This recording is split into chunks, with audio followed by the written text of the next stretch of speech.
الحمد لله وكفى وسلام على عباده الذين اصطفى أما بعد فأعوذ بالله من الشيطان الرجيم بسم الله الرحمن الرحيم وإذ يمكر بك الذين كفروا ليثبتوا أو يقتلوك أو يخرجوك ويمكرون ويمكر الله والله خير الماكرين سبحان ربك رب العزة عما يصفون وسلام على المرسلين والحمد لله رب العالمين۔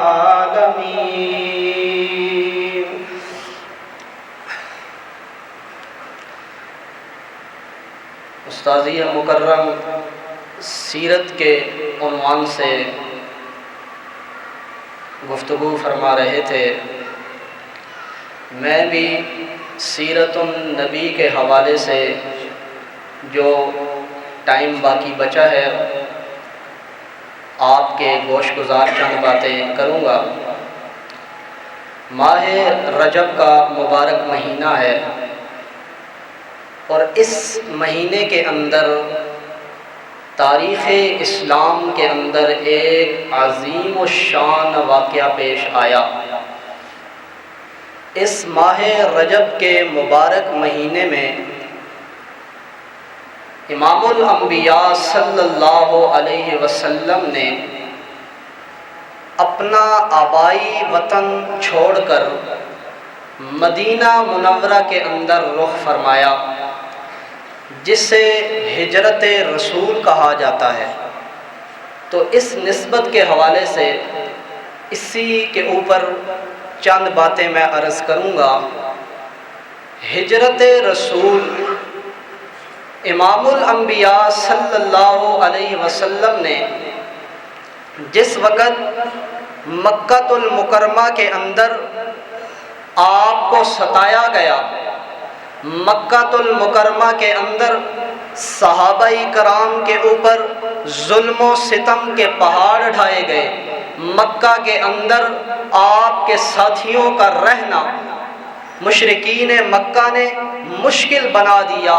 مشرکین مکہ نے آپ کے یاروں کے ساتھ کون سا ایسا سلوک نہیں ہے جو انہوں نے کیا، تو آپ صلی اللہ علیہ وسلم نے سب سے پہلے اپنے یاروں کو مکہ چھوڑ کر حبشے کی طرف ہجرت کرنے کا حکم دیا۔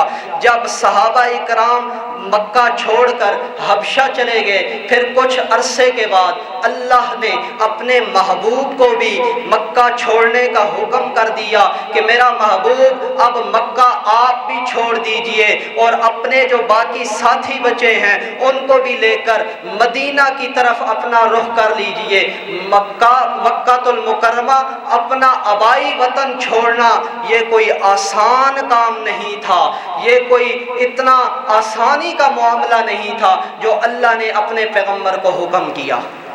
اپنا آبائی وطن چھوڑنا اتنا آسان کام نہیں ہے۔ اللہ کے پاک پیغمبر جب مکہ المکرمہ چھوڑ رہے ہیں، یہ کن حالات میں چھوڑا گیا؟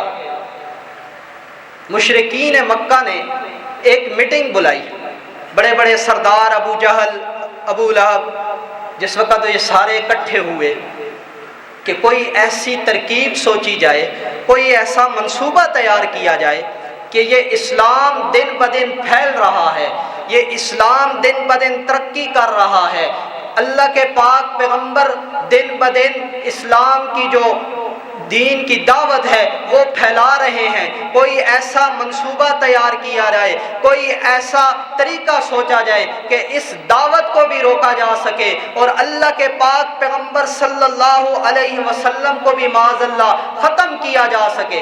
چنانچہ ہر طرف سے میٹنگیں اور تجاویز پیش ہونا شروع ہو گئیں۔ کسی نے کہا کہ آپ کو جلا وطن کر دیا جائے، کسی نے کہا کہ آپ کو قید کر دیا جائے۔ یہ مختلف عنوانات پہ مختلف تجاویز پیش کی جا چکی ہیں۔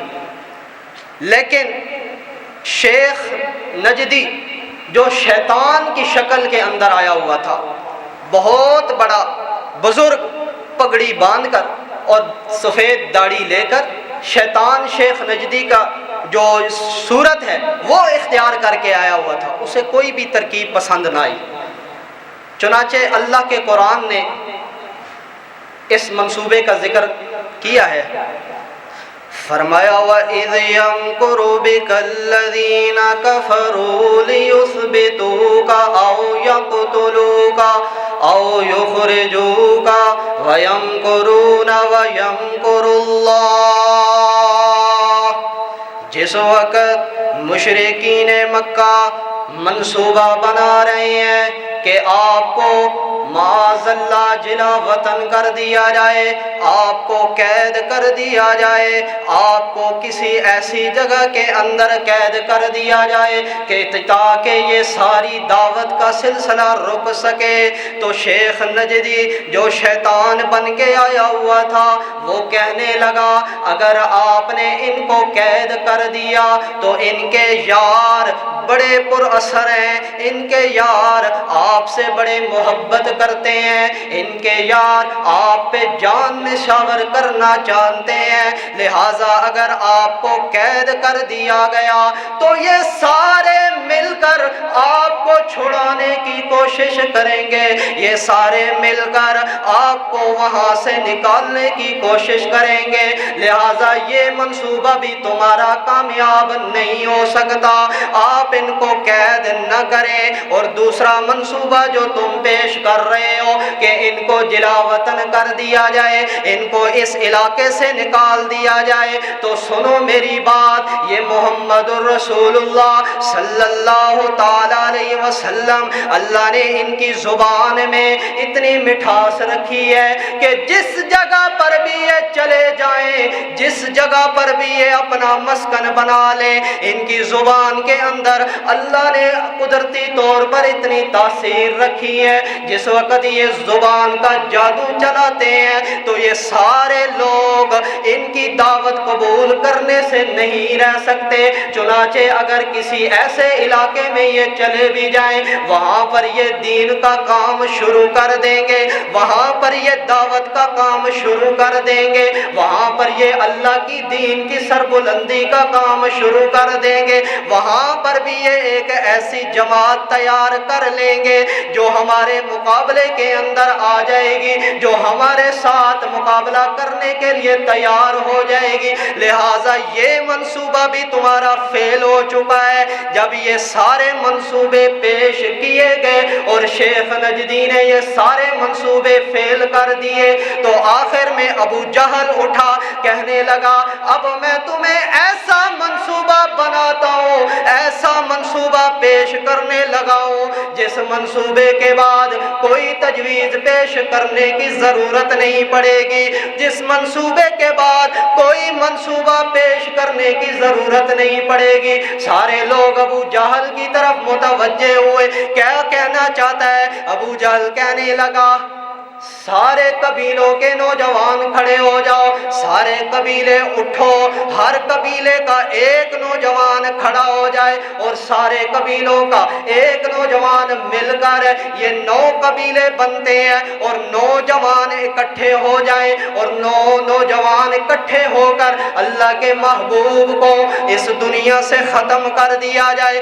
اللہ کے محبوب کو قتل کر دیا جائے۔ جب ان کو قتل کر دیا جائے گا نہ رہے گا بانس اور نہ بجے گی۔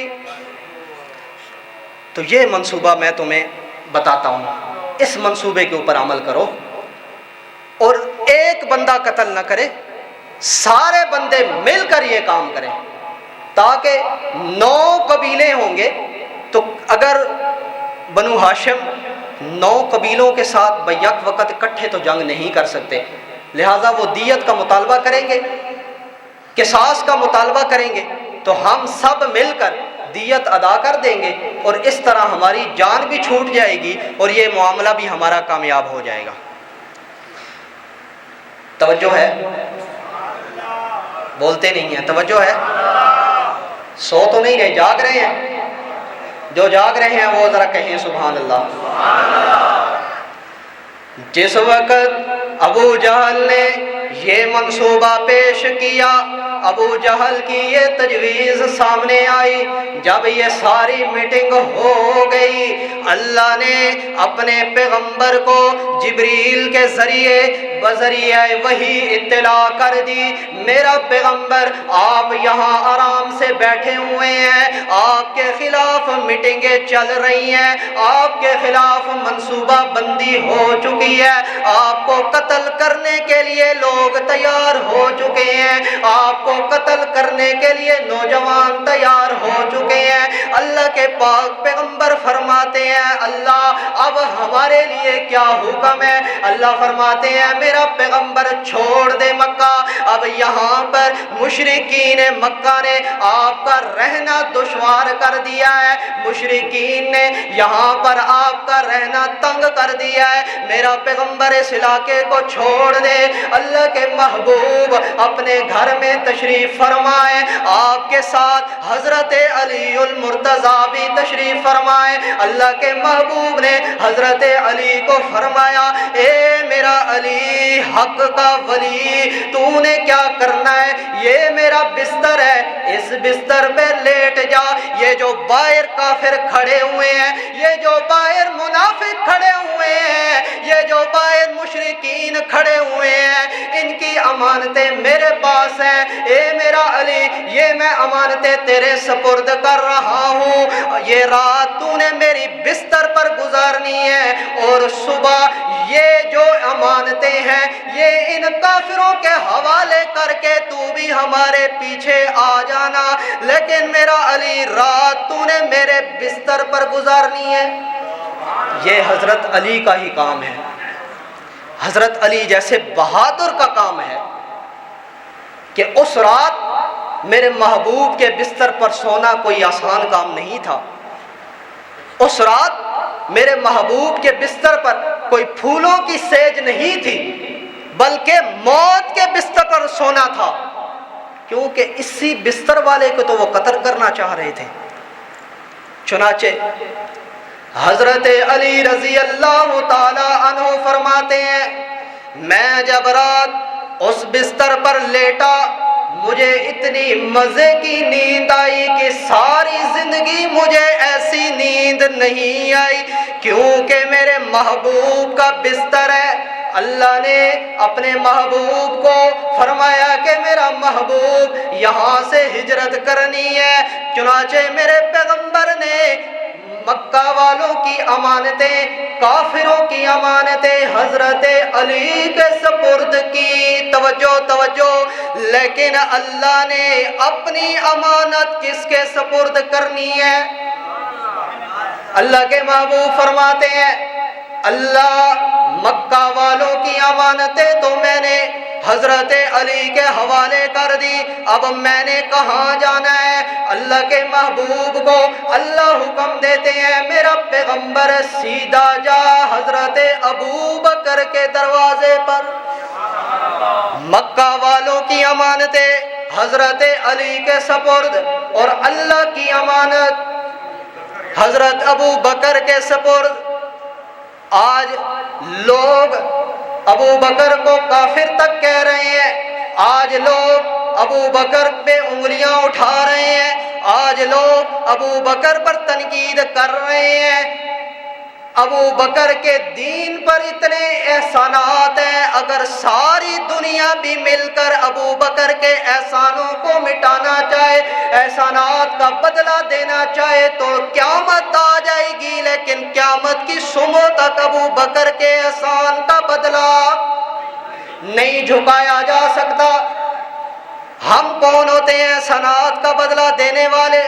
جب اللہ کے محبوب خود کہہ رہے ہیں کہ او لوگو حجت الوداع کے موقع کے اوپر کہ دنیا کے اندر جس بندے نے میں محمد پر جو بھی احسان کیا، میں محمد نے سارے احسان کا بدلہ اس بندے کو دنیا کے اندر دے دیا، لیکن ابو بکر وہ واحد شخصیت ہے جس کے دین کے اوپر اتنے احسانات ہیں۔ میں محمد نے بڑی کوشش کی لیکن ان کے احسانات کا بدلہ میں نہیں جھکا سکا، دن قیامت کے اللہ سے لے کر دوں گا۔ چنانچہ حضرت ابو بکر صدیق رضی اللہ تعالیٰ عنہ کی طرف جانے کا اللہ تبارک و تعالیٰ نے حکم دیا کہ میرا پیغمبر ابو بکر کے دروازے پہ چلا جائے۔ حالانکہ قانون تو یہ تھا کہ ابو بکر کو اللہ کے پاک پیغمبر کے دروازے پہ آنا چاہیے تھا، لیکن یہ عظمت دیکھیے، اور یہ واحد عظمت حضرت ابو بکر کو ملی ہے کہ اللہ کا محبوب امام الانبیاء خود چل کر ابو بکر کے دروازے پر گئے۔ توجہ ہے، سونا نہیں ہے۔ حضرت اللہ کے پاک پیغمبر محمد الرسول اللہ جب وہاں سے نکلنے لگے، گھر کے باہر مشرکین مکہ کا پہرا لگا ہوا ہے۔ اللہ میں یہاں سے باہر کیسے نکلوں؟ باہر تو مشرکین نے چاروں طرف سے گھر کو گھیرا ہوا ہے، میں کیسے باہر نکلوں گا؟ اللہ فرماتے ہیں میرا پیغمبر آپ باہر نکلیں اور مٹی مٹھی کے اندر لے کر ان کافروں کی طرف پھینکنا تیرا کام ہے، اور ان مشرکین کو قیامت کی صبح تک اندھا کر دینا اللہ کا کام ہے۔ اللہ کے محبوب فرماتے ہیں اللہ میں ایک مٹھی مٹی کی لوں گا، آگے پھینکوں گا، دائیں بائیں والے مشرک کہاں جائیں گے، پیچھے والے مشرک کہاں جائیں گے؟ اللہ فرماتے ہیں میرا پیغمبر مشرکین کی طرف مٹی کی ایک مٹھی پر پھینکنا تیرا کام ہے، چاروں طرف سے مشرکین کو اندھا کر دینا میں اللہ کا کام ہے۔ چنانچہ اس دن سے مشرک اندھے ہوئے ہیں اور آج تک اندھے ہیں۔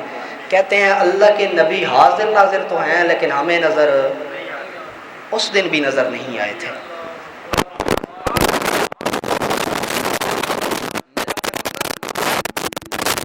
درمیان میں سے گزر کر گیا لیکن مشرکین کو پتہ نہیں چلا۔ جب اللہ کے محبوب نے مٹی مشرکین کی آنکھوں میں جب مٹی پڑی تو ایک مشرک دوسرے مشرک سے پوچھتا ہے یار مجھے نظر نہیں آ رہا، اس نے کہا مجھے بھی نظر نہیں آ رہا، اس نے کہا مجھے بھی نظر نہیں آ رہا، کسی کو بھی نظر نہیں آ رہا۔ اللہ کے محبوب ان مشرکین کے درمیان میں سے نکل کر سیدھا ابو بکر کے دروازے پر پہنچتے ہیں۔ جس وقت ابو بکر کے دروازے پر پہنچے، دروازہ کھٹکھٹایا، اندر سے آواز آئی کون ہے دروازے پر؟ اللہ کے محبوب فرماتے ہیں او ابو بکر کے گھرانے والوں دروازہ کھولو، آج تمہارے دروازے پر آسمان ہدایت کا سراج منیر آیا ہے۔ آج تمہارے دروازے پر وہ آیا ہے کہ ساری کائنات چل کر اس کے دروازے پر جائے۔ ابو بکر چلے تو میرے محبوب کے دروازے پر، حضرت عمر آئے تو میرے محبوب کے دروازے پر، حضرت عثمان چل کر میرے محبوب کے دروازے پر، حضرت علی چل کر میرے محبوب کے دروازے پر، حضرت معاویہ خود چل کر میرے محبوب کے دروازے پر آئے، حضرت سفیان 1,44,000 کم و بیش صحابہ خود چل کر میرے محبوب کے قدموں میں آئے۔ اور یہ ابو بکر وہ واحد شخصیت ہے ہجرت والی رات کائنات کا امام خود چل کر ابو بکر کے دروازے پر، دروازہ کھلا، فرمایا ابو بکر تیاری کرو چلنا ہے۔ ابو بکر نے فرمایا یا رسول اللہ میں تیار ہوں، مجھے پہلے سے پتا تھا کہ آپ نے آنا ہے۔ ابو بکر کھانا تیار ہے؟ فرمایا رسول اللہ کھانا بھی تیار ہے۔ ابو بکر نے یہ نہیں کہا کہ میرا محبوب آپ چلے میں آتا ہوں، ہمارے جیسا نہیں کہا۔ آج ہمیں کوئی کام کہے نا، ہم کیا کہتے ہیں؟ آپ جائیں اور میں، بس وہ جاتا ہے پھر ہم کبھی بھی نہیں جاتے۔ ہم بھی عاشق ہیں نا، ہمیں کوئی نماز کے لیے کہے، کوئی ساتھی آ جائے یار نماز کے لیے، تو جا یار میں آتا ہوں، وہ اگلا بندہ نماز پڑھ کے واپس بھی آ جاتا ہے، یہ ابھی وہی کا وہی کھڑا ہے۔ ہم بھی عاشق ہیں، کیا خیال ہے؟ لیکن میں اس عاشق کی بات کر رہا ہوں جو واقعتاً عاشق تھا۔ ابو بکر نے کہا یا رسول اللہ کھانا بھی تیار ہے، ابو بکر بھی تیار ہے۔ ابو بکر نے یہ نہیں کہا کہ والد میرا بوڑھا ہے، اس کی دیکھ بھال کون کرے گا؟ فرمایا نہیں یا رسول اللہ میں تیار ہوں۔ حضرت اسماء نے کھانا تیار کیا، کھانا باندھنے کا وقت آ گیا، لیکن پاس کوئی کپڑا نہیں ہے۔ میرے ابو بکر کی دوسرے نمبر والی بیٹی حضرت اسماء نے اپنے سر سے دوپٹہ اتارا، اس کو دو حصے میں تقسیم کیا، اس سر کے دوپٹے سے کھانا باندھا، کھانا باندھ کر حضرت ابو بکر کو ساتھ دیا۔ اب حضرت ابو بکر میرے محبوب کے ساتھ چل رہے ہیں، ایک ہاتھ میں کھانا پکڑا ہوا ہے اور ساتھ میرے محبوب ہیں۔ جب غار ثور کی طرف پہنچے، 6000 فٹ بلندی، میرے محبوب بھی چڑھ رہے ہیں وہ اس بلندی کے اوپر، ابو بکر بھی چڑھ رہے ہیں۔ اچانک ابو بکر کی نظر پڑتی ہے میرے محبوب کے پاؤں مبارک پہ، ابو بکر کی چیخیں نکل گئیں۔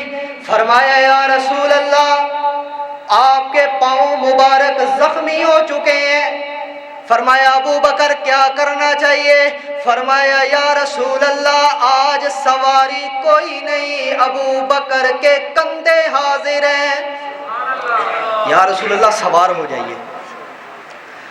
ابو بکر نے میرے محبوب کو کندھوں پہ سوار کیا۔ توجہ کیجئے گا، جو میرے محبوب کے کندھوں پہ آیا مقابلہ اس کا بھی کوئی نہیں، لیکن میرا محبوب جس کے کندھوں پہ آیا مقابلہ اس کا بھی، ساری دنیا مل جائے اس کا مقابلہ کون کرے؟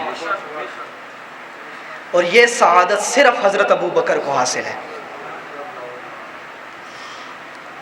حضرت ابو بکر چڑھتے جا رہے ہیں پہاڑ کی بلندی پر، چڑھتے چڑھتے غار ثور تک پہنچے، محبوب کو نیچے اتارا۔ فرمایا یا رسول اللہ آپ یہاں ٹھہر جائیں، ہر مقام پر آپ آگے ہوتے ہیں، ابو بکر پیچھے ہوتا ہے، لیکن یہاں آپ ٹھہریے، پہلے میں غار میں جاؤں گا۔ ابو بکر کیا وجہ ہے؟ فرمایا یا رسول اللہ غار میں پہلے جاؤں گا، جائزہ لوں گا کہ غار کے اندر کوئی موذی جانور بیٹھا ہوا نہ ہو، کوئی موذی آپ کو نقصان نہ پہنچا دے، لہذا آپ باہر کھڑے رہیں۔ ابو بکر غار کے اندر جاتے ہیں، غار کی صفائی کی، غار کو صاف کیا، غار کے اندر سوراخ ہیں، اپنے کندھے سے چادر اتاری اور اس چادر کو پھاڑا، چھوٹے چھوٹے ٹکڑے کر کے اس غاروں کے سوراخ کے اندر دیے اور اپنے محبوب کو فرمایا یا رسول اللہ آ جائیں، اب غار آپ کے لیے تیار ہے۔ میرے محبوب اب آ جائیں، غار آپ کے لیے تیار ہو چکی ہے۔ اللہ کے محبوب غار کے اندر آئے، فرمایا ابو بکر نیند آ گئی ہے، سونا چاہتا ہوں۔ ابو بکر نے فرمایا یا رسول اللہ سو جائیں۔ ابو بکر نے فوراً ترکیب سوچی، نیچے بیٹھے، گود میں نبی علیہ الصلوۃ والسلام کا سر مبارک رکھا اور اللہ کے محبوب آرام فرما رہے ہیں۔ یہ نسبت بھی حضرت ابو بکر کو حاصل ہے۔ حضرت ابو بکر نے خود ایک دفعہ اپنے لیے پسند کی تھی. جب پوچھا تھا نا کہ آپ کو کیا پسند ہے، فرمایا یا رسول اللہ ابو بکر کا دل چاہتا ہے کہ آپ کا چہرہ ہو اور ابو بکر کی نظریں ہوں. اور اللہ نے اس موقع پر ابو بکر کی دعا کو قبول فرمایا. 3 دن اور 3 راتیں ابو بکر نے رج رج کے میرے محبوب کا دیدار کیا. حضرت ابو بکر میرے محبوب آرام فرما رہے ہیں، اچانک نظر پڑتی ہے غار کے 2 سوراخ خالی ہیں. ابو بکر نے کیا کیا، اپنے پاؤں مبارک کی ایڑیاں ان سوراخوں کے اوپر رکھ دی کہ ان 2 سوراخوں سے کوئی چیز اندر نہ آ جائے. تھوڑی دیر کے بعد ایک کالا ناگ، کالے ہی ابو بکر کو بھونکتے ہیں. اس وقت بھی کالا ناگ تھا، آج بھی کالے، اندر سے بھی کالے باہر سے بھی کالے. یہ انہی کا کام ہے ابو بکر پر تنقید کرنا، ورنہ جو دل کا اور رنگ کا سفید ہو وہ کبھی بھی ابو بکر پر تنقید نہیں کر سکتا. چنانچہ ناگ آیا، ابو بکر کی ایڑی پہ ڈنگ مارا، دوسری دفعہ ڈنگ مارا. جب تیسری دفعہ ڈنگ مارتا ہے زہر نے اثر کیا، ابو بکر کی آنکھوں سے پانی کا قطرہ گرا اور میرے محبوب کے رخساروں پر جا ٹپکا. میرے محبوب آپ صلی اللہ علیہ وسلم کے رخسار کے اوپر جب وہ آنسو کا قطرہ گرا میرے محبوب کی آنکھ کھل جاتی ہے. فرمایا ابو بکر کیا ہوا ہے؟ فرمایا یا رسول اللہ کالے نے ڈنگ لیا ہے. نبی علیہ السلام نے فرمایا ابو بکر پریشان نہ ہو. آپ نے اپنا لعاب لگایا اور وہاں اس ایڑی پر لگایا، فوراً ہی زہر کا اثر ختم ہو گیا. لوگ اس کو بیان کرتے ہیں کہ ناگ آیا اور اس نے ابو بکر کو ڈنگ مارا. میں کہتا ہوں ابو بکر کو ڈنگ نہیں مارا، بلکہ وہ مدتوں سے ترس رہا تھا کہ میرے محبوب کی چہرے کی زیارت کرے. جب اللہ کے محبوب اس غار میں آئے تو اب وہ زیارت کے لیے ترسا ہوا تھا اور نبی کا چہرہ دیکھنا چاہتا تھا. اللہ نے مسئلہ سمجھایا، جس نے میرے محبوب تک پہنچنا ہو وہ ابو بکر کے قدم چوم کے آئے. اس لیے اس نے حضرت ابو بکر کو ڈنگ مارا. چنانچہ زہر کا اثر ختم ہو گیا. اللہ کے محبوب آرام فرما کر جب وہاں سے تھوڑی دیر اور آرام کیا، تھوڑی دیر گزری، پہلے ایک کالا آیا تھا اب کئی کالے آ گئے، غار کے ارد گرد آ گئے. ابو بکر نے دیکھا کہ مشرکین مکہ پہنچ گئے ہیں. مشرکین نے جب ادھر سے دیکھا تھا نا، صبح ہوئی، گھر کے اندر گئے نبی علیہ السلام کو جس وقت قتل کرنے کے لیے، تو دیکھا کہ آگے سے حضرت علی آرام فرما رہے ہیں. پوچھا حضرت علی سے کہ نبی علیہ السلام تیرا پیغمبر کہاں ہے؟ انہوں نے کہا وہ تو چلے گئے. کہا کہاں گئے؟ کہاں جہاں جانا تھا.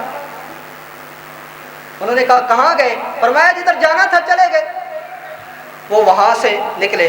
یہ مشرکین بھی جانتے تھے کہ نبی ہمیں وہاں ملے گا جہاں ابو بکر ہوگا. یہ مشرکین مکہ کو بھی پتا تھا.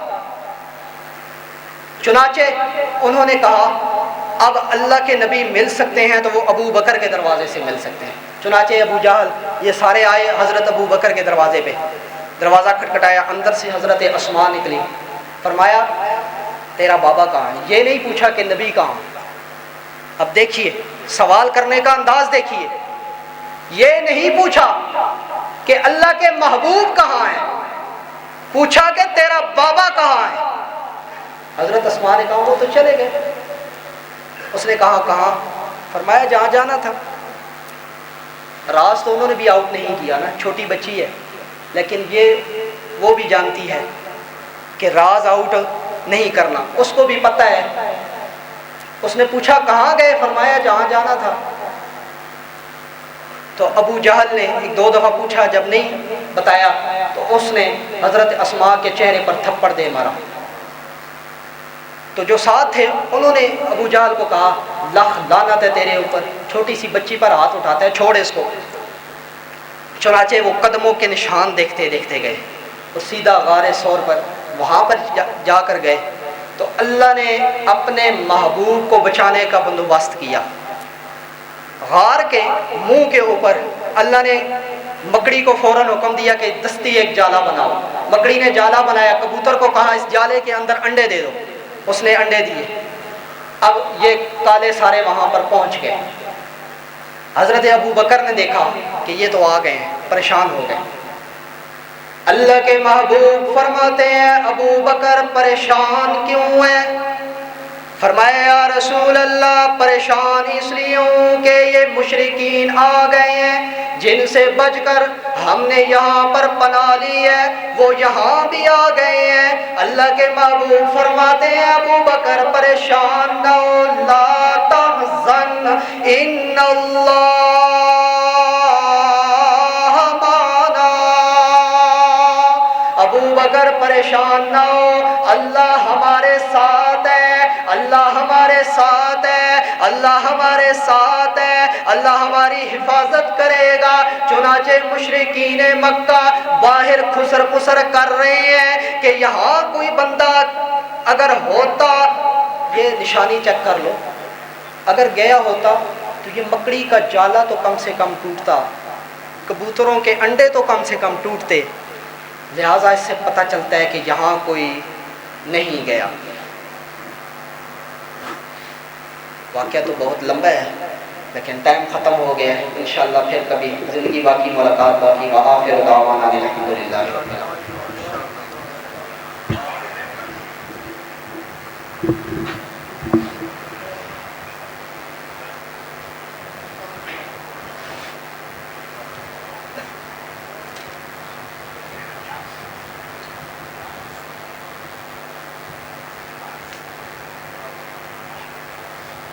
Yeah.